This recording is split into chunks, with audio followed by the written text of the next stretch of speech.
My name is Ted. I have mixed receptive expressive language difficulties. Expressive language affects my ability to ask for things, make comments, or even get people's attention sometimes. Difficulties with receptive language have an impact on understanding what is said to me.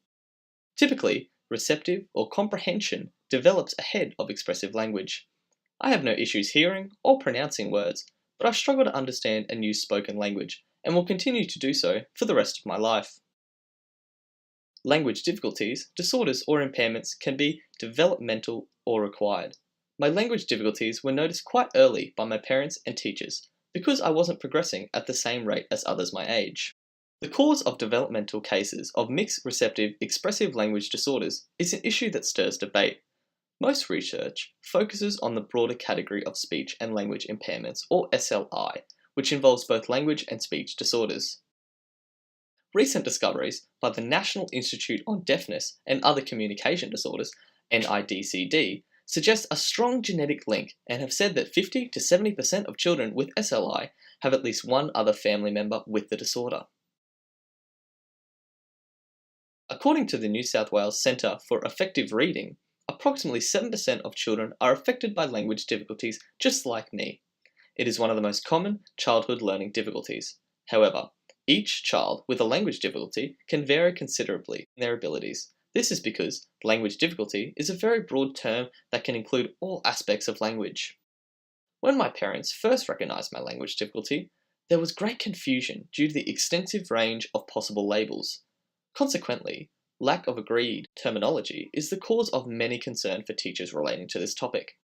Along with the misunderstandings teachers face, terminological confusion can also contribute to the lack of research conducted. Bishop, 2014, explains that it is difficult to assemble information because of the multiple terms. Therefore, despite the frequency and impact of language difficulties, the research funding and published papers are limited. This leads us to the issue of labeling. There is a place for diagnostic labels in terms of advancing understanding of these language difficulties and identifying students like me who will benefit from intervention. With these benefits, though, comes potential for negative consequences.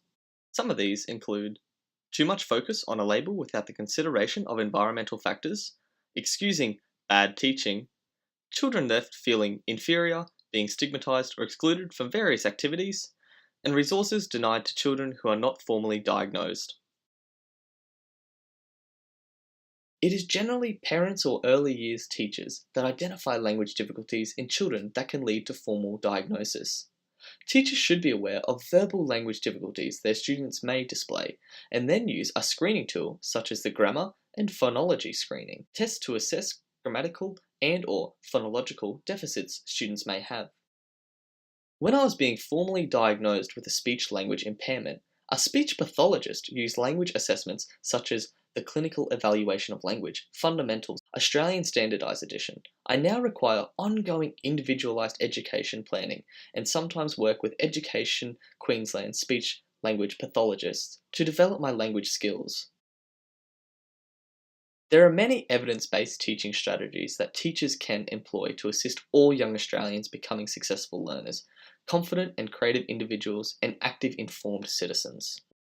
One teacher that had a massive impact on my learning was an advocate for the universal design for learning approach.